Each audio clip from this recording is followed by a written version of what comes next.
Willow and I are childhood sweethearts. We grew up playing together, but her boyfriend couldn't stand that. He said I was just a male best friend pretending to be just friends while secretly flirting with her. Because of that, the two of them often ended up fighting, breaking up and getting back together again in the usual drama where she runs away, and he chases after her, until one party, when I once again clarified that Willow and I were purely friends, and that I already had a girlfriend. That's when Willow suddenly threw her chopsticks down. Chapter 1. Willow and Makoto got back together again. When I heard the news, I felt nothing at all. David couldn't wait to message me. This time they were apart for a full 3 months, that's a record. I heard that after their fight, Willow went abroad, and Makoto actually chased her overseas to bring her back. They've been dating for 2 years and have broken up at least 10 times. Don't they ever get tired? I smiled but didn't reply. He kept messaging. I bet Makoto's gonna brag in the group chat again and invite everyone to dinner. You coming? I sent a polite refusal emoji, then replied, nah, I'm busy practicing. I've got a competition next month. He replied, all right. I'm still going to check out that dramatic on and off couple. I'll tell you if there's any fresh gossip. I typed back, sure. After sending that message, I went back to practicing the piano. About half an hour later, I picked up my phone again and saw another message from David. He seemed to hesitate before asking, by the way, do you know why they fought this time? I replied, no idea. David texted back almost instantly, I heard it's because Makoto found out Willow's phone password was both of your birthdays. Chapter 2. On Friday, our long silent friend group chat suddenly came alive. No surprise, it was Makoto announcing that he and his girlfriend had gotten back together again, and that he was treating everyone to dinner at the usual place. Everyone started joking and teasing, already used to it, but congrats anyway. Makoto, you're slowing down, took you that long this time. When will I finally get to eat your last reconciliation dinner? I was typing to decline the invitation when Makoto suddenly tagged me directly. Gio, you have to come. I replied, sorry, I've been busy lately. Makoto sent another message, what? Not giving me any face, it's just dinner. Then he added, I know I've misunderstood your relationship with Willow before, and I probably caused you a lot of trouble. I just want to apologize in person. Can you give me that chance? And then, silence. No one in the group said anything after that. I stared at my phone, suddenly feeling irritated. A few seconds later, I typed back, all right. Chapter 3. When I arrived, the private room was already lively. As I pushed open the door, the air went silent for a moment. Sitting at the main seat, Willow looked at me, and her once frowning brows finally relaxed a little. She gave a cold snort and said, what took you so long? Then she reached out, moved her bag off the seat next to her, patted the spot, and said, come sit here. Makoto's expression stiffened, but he still smiled and wrapped an arm around Willow's shoulder, clearly marking his territory. He said, Gio, you finally made it. We've been waiting for you. I nodded and said, sorry, traffic was bad. While I spoke, Willow's eyes never left me. I pretended not to notice and turned to the corner where David was waving at me. As soon as I sat down, Makoto came over holding a glass of wine. He said, George, I'm really glad you could make it. I used to misunderstand your relationship with Willow, and because of that, she and I argued a lot. We must have made quite a joke out of ourselves in front of everyone, so I owe you an apology. I know it must have caused you some trouble. I just want to say sorry, and I hope you don't hold it against me. Makoto stood beside me, looking down with a smile that didn't quite reach his eyes. He went on, but that's all in the past now. Willow and I have talked things through honestly. The misunderstandings are cleared up. Even though you two grew up together, she only sees you as a brother figure, nothing more. And I'm sure you've always treated her like a little sister too, right? The once lively room fell silent again. Everyone stared at their glasses, pretending to be invisible. Willow was still staring straight at me, as if waiting for my answer. David frowned, about to speak, but I stopped him with a gesture. Then I picked up my glass, stood up, and met Makoto's gaze head on. I smiled and said, it's good to clear things up. I accept your apology. Then I added, Willow's right, we really are just ordinary neighbors. Don't misunderstand again. It only hurts feelings. I raised my glass slightly toward him and said, wish you two everlasting happiness. The moment I finished speaking, there was a sharp clack. Willow, face cold, had thrown her chopsticks onto the table. Her eyes were filled with resentment, but she still held back her emotions and said, you have a bad stomach. Don't drink any more. Makoto's face darkened instantly, his fingers whitening around the glass, because that line was said to me. Chapter 4. Willow and I met when we were 8 years old. Our families lived next door to each other. When we were kids, she was like my little shadow. During family dinners, she'd look up at me with hopeful eyes and say, when I grow up, my mom said she'll marry me to you. In elementary school, when I started learning violin, Willow would always cover her ears in the next room and scream, "George, are you sawing wood or playing music?" In middle school, I used to help Willow with her homework, watching her nod over and over. I asked, "Do you understand now?" She replied, "Not a single word." Later, when my parents died in a car accident, it was Willow who held my hand and kept saying, "George, I'll stay with you forever." We were the kind of childhood sweethearts everyone envied, part of nearly every important moment in each other's lives, and I really thought she would stay with me forever, just like she said, until one day, a new student joined our training class. Willow started mentioning another name around me all the time. With a soft smile, she said, "George, don't you think that Makoto kind of reminds you of yourself?" I asked, "In what way?" She tilted her head. "His violin sounds just as terrible as yours used to." I was speechless. Then she said, "George, that Makoto is so interesting. Can you help me get his contact info?" And later, she said, "George, I'm dating Makoto now." Chapter 5. The private room fell completely silent. Other than David, I barely knew anyone there. I was either in class or busy practicing the piano most of the time, so I didn't hang out with them much. We were hardly close. Most of them were friends of Willow and Makoto, much more familiar with each other than with me. Willow's seemingly caring remark made everyone exchange glances, each with a different expression. Some even began looking at me with contempt, as if I really were that male best friend pretending to be just friends while secretly flirting. David looked like he was about to flip the table, but I held him down, lifted my head, and drained the glass of wine in one go. I smiled politely but distantly and said, "It's just a bit of alcohol. No big deal." Willow's eyes grew even more resentful. She walked over, clearly annoyed, reaching out to grab the glass from my hand. She scolded, "George, you never learn, do you? Last time you ended up in the hospital with stomach cramps, did you already forget? Didn't I tell you not to drink? You treat everything I say like background noise. Fine. Drink yourself to death if that's what you want." Her words, the kind that anyone could easily misinterpret, made anger rise in me for no reason. I raised a hand to cut her off and said coldly, "Can you stop talking nonsense? It's none of your business." Willow opened her mouth to respond, but before she could, the door to the private room suddenly swung open. Chapter 6. A tall woman in an ivory trench coat stood at the doorway. Her elegant figure and calm poise immediately drew everyone's attention. Her cool, sharp eyes carried a hint of chill as she surveyed the room. Her gaze finally stopped on me for 2 seconds before moving away. The tense atmosphere broke in an instant. Willow spoke up. "Anna." She sounded surprised. "Didn't you say you didn't have time today? Why did you come after all?" Anna took a few graceful steps into the room and sat down naturally in the seat directly across from me. She said, "Just happened to have a meeting nearby." Someone asked, "Did you meet the person? Why didn't they come with you?" Anna curved her lips slightly, her eyes glancing toward me almost imperceptibly. She said, "No rush." My heart skipped a beat. I looked down awkwardly, suddenly feeling guilty. Chapter 7. Perfect. "Now everyone's here," Makoto suddenly said, breaking the silence. He pulled Willow back to her seat, lifted his glass again, and said, "It's rare for everyone to gather together like this. Let's have a toast." "Oh, wait, I almost forgot. He can't drink because of his stomach." He smiled apologetically, then widened his eyes as if something had just come to mind. He said, "George, how about I introduce you to a girlfriend? Seriously, you spend every day buried in music and never do anything else. You should find a girlfriend to keep you in line. That way, Willow won't have to worry about you all the time, right?" He stared at me directly, his eyes filled with thinly veiled irritation. Everyone could hear the sarcasm behind his words. In the quiet that followed, I looked up at Anna, who sat beside Willow, staring blankly at her phone. I said, "No need." Then, with a faint smile, added, "I already have a girlfriend." The words had barely left my mouth when a sharp crash rang out. The glass of water beside Willow shattered on the floor. Shards flew out, and a sharp piece sliced across her ankle. Blood began to flow instantly. "George." Willow's voice was tight with anger as she gritted her teeth and demanded, "What did you just say?" Chapter 8. Makoto clenched his jaw but still called the waiter to bring the first aid kit. Willow, as if she couldn't feel the pain, kept her eyes locked firmly on me. She bit her lip and said, "Say that again." Word by word, I repeated. I said, "I already have a girlfriend." Someone scoffed. "Yeah, right." Another person chimed in. "Exactly. Everyone knows you've always had a thing for Willow." The next second, someone added, "George, come on. Why bother making up a fake girlfriend just to piss Willow off?"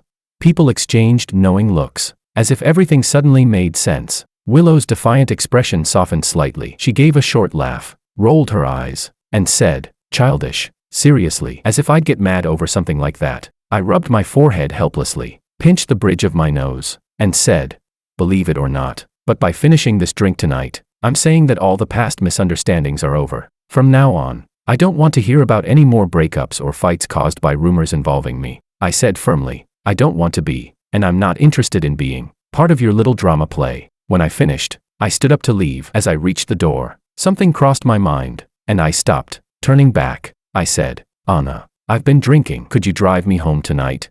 The room erupted with gasps. Everyone stared at me in disbelief. Willow turned sharply, her voice trembling. George, who did you just call?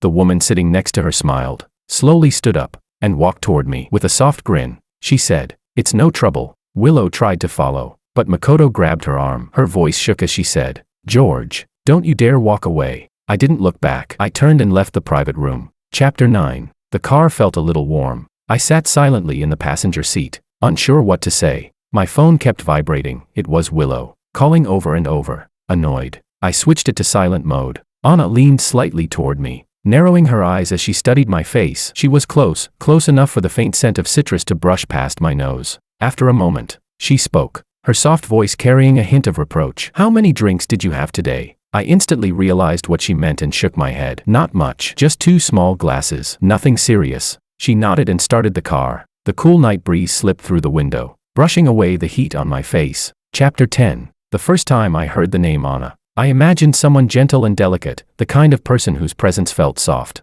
But after meeting her a few times, I realized I was completely wrong. She was quiet and distant, with an air of cold indifference that kept everyone at arm's length. At every gathering, she either didn't show up at all or only stayed long enough to make an appearance before leaving. Willow once said Anna was exceptional, born with a silver spoon, gifted in every way, and had won so many awards both at home and abroad that she'd lost count. So I never quite understood how someone like her, a woman like a flower on a high, unreachable mountain, could be best friends with Willow. From high school through college, Anna and I had almost no interaction. But then, something unexpected happened last month. Chapter 11. The violin club had organized a dinner, which normally just meant a few polite drinks. But at that time, I was under a lot of pressure, and I couldn't hold back. I drank more than usual, and too fast. Before long, I felt a sharp cramp twisting in my stomach. My club mates panicked when they saw me go pale and immediately tried to drag me to the hospital. Just as we stepped out of the restaurant, we ran into Anna, who happened to be getting out of her car.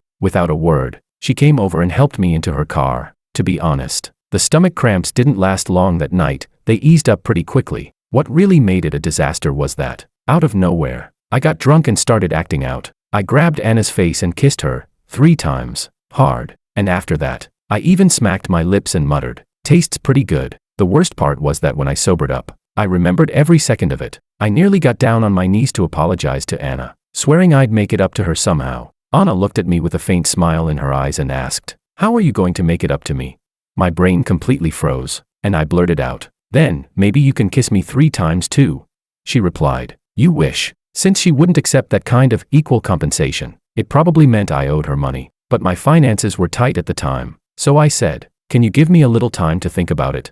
She said, sure. Chapter 12. After that day, I started running into Anna everywhere, at the library, at the stadium, in restaurants, even when I was practicing piano. I'd sometimes see her passing by the window outside. I knew she was there to collect her debt. By the 10th time she sat down across from me while I was eating lunch. I couldn't hold back anymore. I said, are you in a hurry or something? Then added, I told you, I haven't figured it out yet. She gave a cold snort and said with irritation, so what? You're not planning to take responsibility for me anymore? Chapter 13. Lost in thought. I didn't even notice we'd already arrived home. I took a deep breath, pulled out my keys, and slowly unlocked the door. Anna said, here are the car keys. I'll head out then. I said, yeah. She looked at me for a moment, noticed I wasn't closing the door, and tilted her head slightly. Do you have something else to say? I nodded, yeah. She looked at me encouragingly. Go on. I swallowed, trying to organize my words. Yeah. She frowned. Are you going to talk or not? I was speechless. Finally, I looked at her seriously, as if I'd made up my mind. I said, Anna. She replied, I hesitated. Well, seeing the murderous look in her eyes, I hurriedly said, the thing I said earlier, about already having a girlfriend, it's fake. She said, I know. I clenched my jaw. But it can become real. Anna froze for a second, then let out a soft laugh, her expression suddenly gentler. She asked knowingly, what do you mean? I said, I want to take responsibility. Will you be my girlfriend? My palms were sweating. Before she could answer, I quickly added, "No need to rush. You can think about it, I can wait." Then I said, "Goodbye, good night." And with that, I slammed the door shut with a loud bang. My heart was pounding like crazy. Leaning back against the door, I exhaled a long breath. The lights were still off, the room was pitch dark. Suddenly, my phone screen lit up. It was a call from Anna. Wasn't she just outside the door?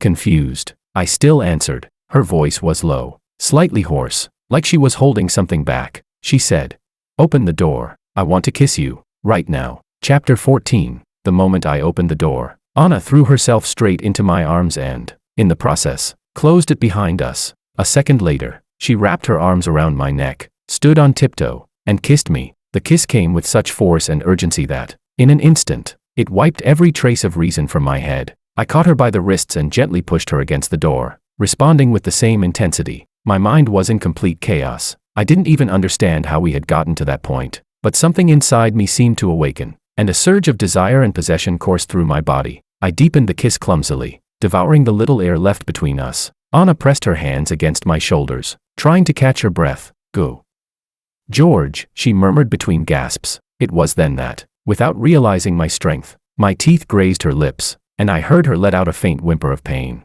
I stopped immediately. Our lips parted, but I kept holding her tightly, her body still trembling in my arms. In the silent darkness, our foreheads touched. We breathed heavily, sharing the same air. We stayed like that for a few seconds until I felt her gaze wandering across my face again and again. I raised my hand and brushed her lips with my fingertips, right where I had accidentally bitten her. "Does it hurt?" I asked softly. She hesitated for a moment, pressed her lips together, and shook her head. "No, it's fine." The air between us grew subtly awkward. I hesitated before asking, "Anna, don't you think this is going a bit too fast?"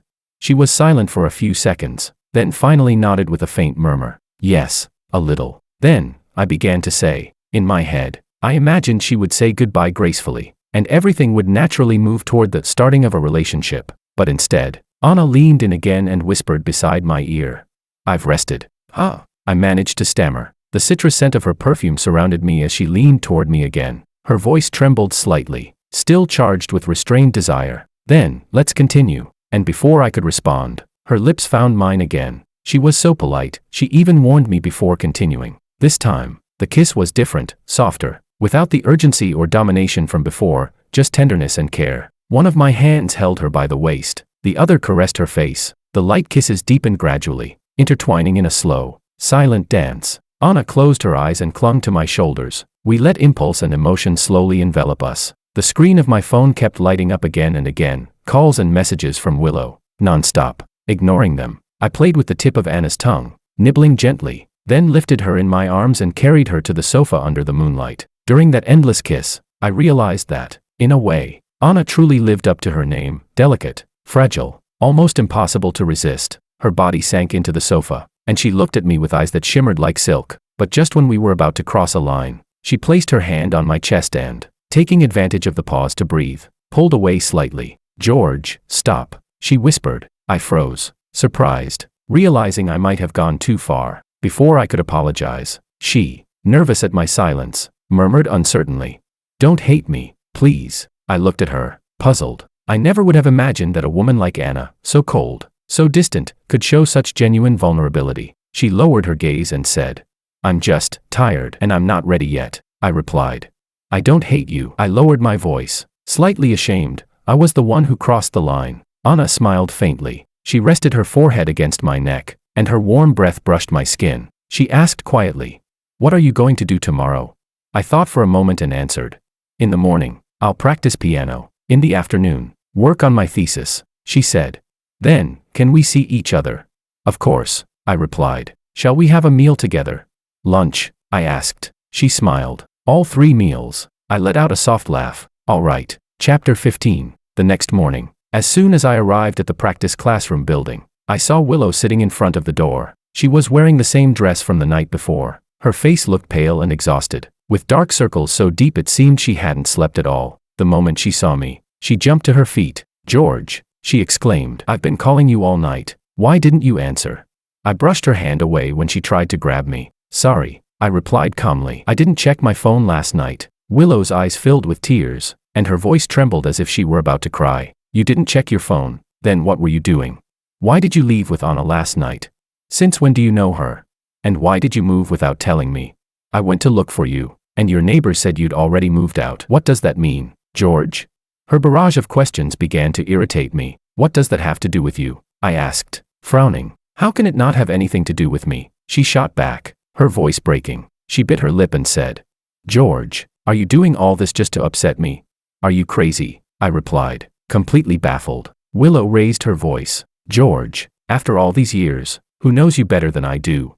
I know Makoto embarrassed you in front of everyone yesterday, and that you're angry. I'm sorry on his behalf. I won't let him bother you again. Her expression softened, lips quivering in a pleading pout. But promise me something, she said. Stay away from Anna and don't ignore my calls again. Don't try to use other women to provoke me. I couldn't help but laugh, more out of disbelief than amusement. Willow, are you sick or what? I said, staring at her in disbelief. What makes you think you can tell me what to do?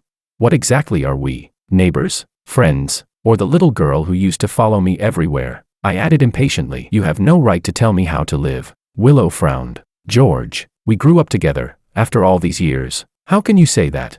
I cut her off. Yes, we grew up together, but that's all. Her face froze in shock. I took a step back, putting more distance between us. Willow, admit it, I said calmly. We've both changed. You have your own choices, and I have my life. From now on, please stop playing both sides and stay out of mine. Willow clenched her fists and shook her head. No, she murmured stubbornly. I haven't changed. We haven't changed. I sighed, exhausted. I didn't feel like arguing anymore. I moved because my old lease expired, I said. I don't see the need to give you my new address. And about Anna, I paused before continuing. I have no reason to stay away from her, because she's my girlfriend. Willow shuddered. What did you say? She asked in disbelief. What did you say? Another voice echoed at the same time. It was David, who suddenly appeared and clapped me on the shoulder. So you've got a girlfriend now, George, and you didn't even tell me. I smiled awkwardly and said as we walked into the classroom. I'll explain later. Willow, however, grabbed my sleeve tightly. I yanked my arm free. Don't touch me, I warned. I'm telling you for the last time. She didn't seem to hear me. Her reddened eyes trembled with barely contained anger. George, are you serious? She asked, her voice breaking. Before I could reply, David cut in bluntly. Come on, Willow, that's enough. You've got a boyfriend, so why are you still chasing George?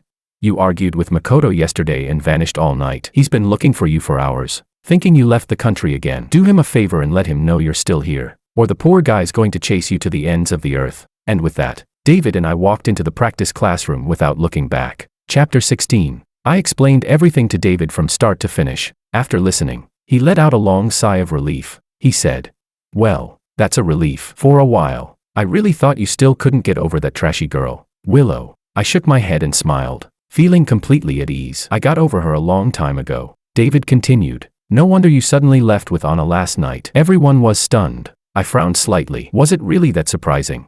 He replied. Maybe not for others, but we're talking about Anna. Sure, in our circle, everyone comes from a decent family, but compared to Anna, none of us even come close. David clicked his tongue and said, in a novel, a girl like her would be the heiress of a powerful family, the kind we'd have to call the princess of the capital circle. I never understood why someone like her would even bother to mix with us nobodies, but now, I think I'm starting to get it. I sighed helplessly. Dude, your imagination is going way off track. David looked unconvinced. He said, you don't believe me? Then listen to my reasoning. Every time we have a gathering, Anna never shows up, unless you're there. She skipped her own graduation ceremony, yet she's never missed one of your competitions. Even the best of friends wouldn't go that far, would they? David's eyes widened, goosebumps rising all over his arms. He went on. The more I think about it, the creepier it gets. We can barely get a glimpse of her most days, yet you somehow run into her all the time. Remember that time you had that stomach cramp? She just happened to be outside the restaurant and happened to have a cab ready. Looking back, all the clues were there. The more David analyzed, the more excited he became. He squinted his eyes, rubbing his chin thoughtfully. Anna's probably been secretly in love with you for years.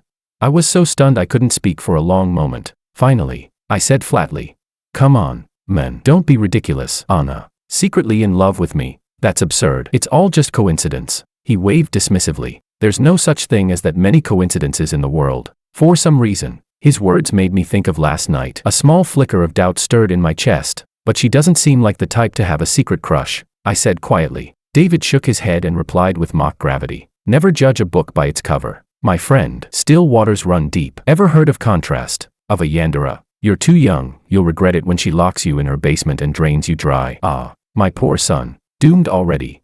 I groaned. You really need to stop reading so many twisted novels. Chapter 17. Ever since learning that Anna might secretly be in love with me, I haven't been able to stop paying attention to her every move these past few days. It's as if she knows everything about me, my tastes, my habits, even my fascination with the stars, something I've never mentioned to anyone, yet she's perfectly aware. Anna is gentle and caring when we're alone. She always clings to me, sometimes refusing to let go, sometimes interrupting serious conversations just to demand a kiss. It's like a kitten asking its owner to pet it. Her dependence and insecurity a sharp contrast to her elegant, noble demeanor. Every time I finish my work and turn around, she's there. She waves at me, standing in the soft half-light, where shadows and sunlight blend. The wind stirs, and her gaze carries emotions I can't quite decipher. Something like suppressed longing, something like restrained affection. She smiles faintly at me, as if to say, I've been waiting for you for a very, very long time. Chapter 18. David told me that Willow had been spending her nights drinking at bars lately. Whenever she got drunk, she would start calling me over and over again.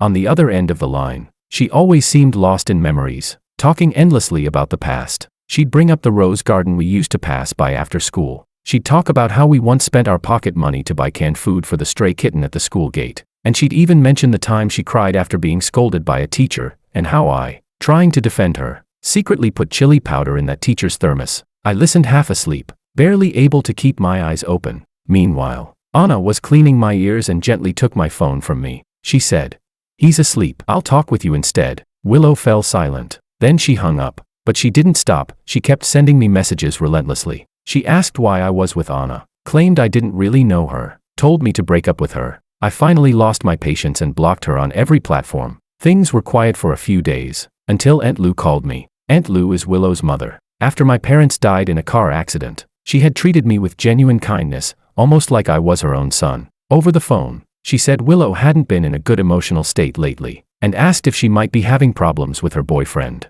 I didn't know what to say, so I simply replied, maybe. Her tone was tinged with melancholy as she chatted with me for a while about daily life, and in the end, she invited me to come home for dinner over the weekend. I hesitated for a moment, but eventually said yes. Chapter 19. When I went back that day, Willow was there too. She was wearing the white dress I had given her when we graduated from high school. Her expression looked weary and fragile. The moment the door opened and she saw me, a faint light of hope flickered in her eyes. "You came back," she said softly. I nodded and stepped inside. Aunt Lou looked me up and down, saying I'd lost weight, then added that she had asked the chef to make my favorite dish, sweet and sour ribs. The smell of food drifted from the kitchen, and the TV in the living room was playing a lively soap opera. Willow sat beside Aunt Lou, quietly watching us talk with a faint smile. For a moment, she looked like she had returned to our high school days, back to one of those ordinary yet happy evenings. After dinner, Aunt Lou went to her study to work. Willow stopped me, her voice soft, almost pleading. "George," she said, "can we talk?" Chapter 20. She asked, "When did you and Anna start dating?" I replied, "That night after the dinner party." A flicker of surprise flashed across Willow's face. I quickly added, "Don't get the wrong idea. I'm not with her to spite you." Willow's brief spark of life faded, her expression dulling again. She asked quietly, "Do you like her?" I thought of Anna clinging to my arm when I left the house that morning, rubbing her head against me and refusing to let go. I couldn't help but smile. "Yeah." Willow was silent for a moment, then gave a small, bitter laugh. She said, "Do you even know her?" "Willow," I said, meeting her gaze evenly. "I know you, but we still didn't end up together, did we?" Her breath hitched. She clenched her fists and turned her head away, refusing to look at me. She said, "Believe it or not, Anna's in love with someone else. I've seen it. Her phone wallpaper is a man's silhouette. She's had that picture for years." I nodded. "Oh, I see. What?" Willow turned to me in disbelief. "George, what kind of reaction is that? I'm telling you, she's got someone she likes. Don't you understand?" I said calmly, "That's between Anna and me. It has nothing to do with you." I paused, then continued. "Willow, I'll say this one last time. The past is over. I hope you live your life well, and stop interfering with mine. If you can do that, we can still be friends." "Friends?" Willow's eyes turned red. "George, who wants to be your friend?" I sighed softly. "All right then, let's be strangers." The wind howled around us. Willow's face went pale. I added evenly, "From now on, there's nothing left between us." Thunder rumbled in the distance, and the heavy rain began to pour from the sky. It's raining, I said quietly. Then, softly, Willow, I'm going home. Chapter 21. I said goodbye to Aunt Lou, and just as I opened the door, I saw a familiar figure. Anna was leaning against the wall, the warm yellow light tracing a golden outline around her. She turned at the sound of the door, and when she saw me, the tension in her brow instantly eased. What are you doing here? I asked, walking over and taking her hand. It was a little cold. Anna's eyes lingered on our joined hands, and the corners of her lips lifted slightly. It's raining, she said, looping her arm through mine. I came to bring you an umbrella. The umbrella was just big enough for two. Neither of us caught a drop of rain or wind. When I opened the car door, Willow suddenly came running out. George, don't go. The rain had drenched her hair and dress, leaving her looking pitiful and desperate. Head bowed, she spoke in a trembling voice, full of pain and regret. I regret it, she said, eyes fixed on me. George, I regret it. Can you please not go? She stepped closer, pulling a folded envelope from her bag. A love letter, she said softly. This is the love letter you wrote me. You did love me, didn't you? She held the envelope out toward me, her eyes filled with desperate hope, like someone clinging to a final lifeline. George, she whispered, we promised to stay by each other's side forever. Did you forget? Chapter 22. That love letter was one I had written at the beginning of our senior year in high school. I had planned to give it to Willow after the college entrance exams, but after the exams, Willow told me she was already with Makoto. So I buried that letter, and all my feelings for her, deep in the bottom drawer of my desk. It had been so many years since then that I'd completely forgotten it even existed. I never expected Willow to dig it up. The paper was yellowed with age, and now soaked by the rain. It was nearly falling apart. I reached out and took the envelope from her. The hand linked around my arm tightened slightly. Anna's gaze was cold and wary as she stared at Willow. I patted Anna's hand, trying to soothe her unease. Then I said, so, Willow, what exactly are you regretting? You knew I liked you back then, but you still chose to be with someone else. You were the one who broke our promise, weren't you? Willow lowered her head, rain dripping down her hair. Her voice trembled as she said, I'm sorry, George. I'm so sorry. I was just afraid. Willow's family had never been a happy one. Her mother was a businesswoman, her father an artist. Their love had once been passionate and intense, but when the fire burned out, the perfect couple became bitter enemies. He despised her obsession with money. She loathed his arrogance and pride. After countless arguments and shouting matches, Willow's father finally left the country and never came back. So she grew up afraid that even the most beautiful love would one day turn to ashes in the fire of everyday life. That's why she thought, maybe staying friends would be better. At least, as friends, George would never leave her. But now she finally understood how terribly wrong she had been. I'm sorry, Willow sobbed. George, please forgive me. Okay. I gave the envelope a slight tug, and the soaked paper tore cleanly in half. Smiling faintly, I tossed it into the nearby trash bin. No one can stand still forever, I said softly. Willow, I don't love you anymore. With that, I took Anna's hand and turned toward the car. Willow's eyes went blank, her legs gave out, and she half collapsed to the ground, breaking down completely in the pouring rain. For many years after that night, Willow would remain trapped in that storm, alone, drowning in her regret. Chapter 23. On the way home, Anna didn't say a word. I couldn't help feeling a little guilty. When we finally got home, I was just about to speak, had only said her name, when Anna suddenly turned and threw her arms around me. She buried her face in my chest, holding me tightly, as if afraid I might disappear. I gently stroked the back of her head and asked, Anna, are you angry? She lifted her head and stood on tiptoe to kiss me. No, she said softly, her voice carrying a hint of hurt. Then, are you afraid? I asked. Anna froze, then raised her eyes to meet mine. In that moment, I saw the unease and shadow in her gaze. Without another word, I leaned down and kissed her, feeling her trembling, the fragility beneath her calm. When the kiss finally broke, she breathed lightly and whispered, I'm afraid. I sighed, afraid that I'll go soft and turn back. She didn't answer, which was answer enough. I smiled. Do you really have that little faith in me? She shook her head. Her tone was small, almost pitiful. It's not you I don't trust, it's myself. The way her brows drooped and her eyes shimmered, she looked just like a wounded kitten. My heart melted completely. I cupped her face in my hands and planted 2 playful kisses on her cheeks. Now, I asked with a grin. Anna's eyebrows arched slightly, and a spark of amusement returned to her eyes. Are you trying to coax me? I'm coaxing my little kitten, I said. Her lips curved. But the kitten thinks that's not enough. I chuckled. Then what would be enough?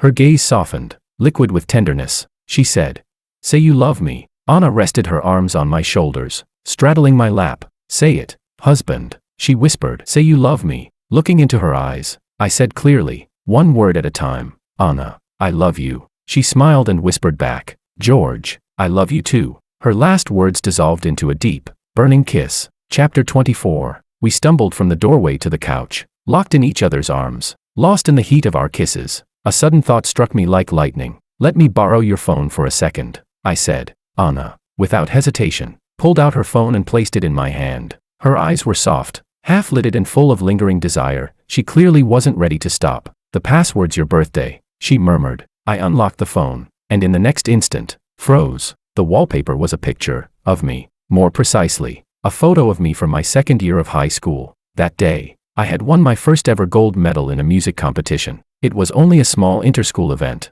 but the honor had meant everything to me. From the angle, it looked like the photo had been taken secretly. It only showed my back. I was standing on the stage, one hand raised in celebration, the other clutching my trophy, under the stage lights. In that frozen moment, I almost looked like I was glowing. I stared blankly at the screen, my thoughts slow to catch up. Finally, I looked up and asked, Anna, do you know why I love the stars? Anna blinked, then gave me a knowing smile. Because the first piece you performed when you won that gold medal was Starry Sky, she said. I asked quietly, Anna, have you liked me for a long time? She nodded, a very, very long time. I pressed on, unable to help myself. Since when? She smiled, a trace of nostalgia in her eyes. Probably from the moment I heard someone sawing away on a violin in that abandoned equipment room behind the school. The abandoned equipment room. And just like that, realization hit me like a bolt of thunder. Chapter 25. I was never particularly talented. Back in middle school, my violin playing was unbearable. Willow used to complain endlessly, begging me to stop torturing her ears. I was young and hot-headed then, so one day I threw my violin aside, swearing I'd never play again. But later that same night, I snuck out, picked it back up, and secretly found a quiet place where no one would hear me practice. That place was the abandoned equipment room behind the school, so it hadn't been my secret hideout after all. Realizing that, I groaned in embarrassment. Just kill me now. Anna blinked in confusion. What's wrong? I buried my face in my hands. You saw me at my most humiliating moment. She tilted her head. Humiliating? Why? When you were struggling to hit the right note, she said softly, the way you focused so hard, you have no idea how handsome you looked. I let out an awkward laugh. Back then, I just wanted to work hard in secret, so I could surprise everyone with a comeback one day. Anna smiled, her gaze warm and tender. Well, she said, I was completely dazzled long before that. Her words made my ears burn, so I quickly changed the subject. Then why did you become Willow's best friend? I asked. She replied, because I wanted to be closer to you. And that night when I got drunk, you were waiting for me on purpose, weren't you? Anna nodded. Why didn't you tell me? I asked. She said, because I was afraid you'd think I wasn't reserved enough. My heart softened completely. I sighed, long and tender. Anna, what would we have done if we'd missed each other? Anna chuckled and nestled into my arms. Luckily, she whispered, we didn't. Luckily, we didn't. Chapter 26. David sent me another piece of gossip. He said Willow and Makoto had broken up again. He texted, this time it's real. Willow dumped him first. Makoto tried to get her back, but she just blocked and deleted him right away. Disgusting. They were all lovey-dovey not long ago. After a pause, he sent another message. Has Willow tried to contact you again? She must regret it now. Serves her right. Over the next week, Makoto came to see me several times, mostly to ask where Willow had gone. I told him I didn't know. He looked worn out, and as he left, he gave me a bitter, sarcastic smile. Willow broke up with me, he said. She told me the only reason she agreed to date me in the first place was because I reminded her of you. George, you must feel proud beating me. Expressionless, I replied. I only care about winning competitions. As for you, you're not even worth noticing. Later, Aunt Lou told me that Willow was planning to go abroad and asked if I could meet her before she left. I refused. That night, I received a text from an unknown number. It contained only a few words. I'll wait for you. Anna was curled up in my arms watching a horror movie when the message came in. She picked up my phone, glanced at the screen, and typed a reply. Sure, we'll send you a wedding invitation when we get married. Jealous, completely jealous. Chapter 27. On the day Willow left the country, I happened to be competing in the national finals. When the results were announced and the spotlight hit me, the crowd erupted in cheers. Amid the blur of moving figures, I caught a glimpse of someone slipping quietly toward the exit. A slender, lonely silhouette that looked a lot like Willow, but I didn't go after her. I couldn't, because at that moment, I turned to embrace the woman I loved,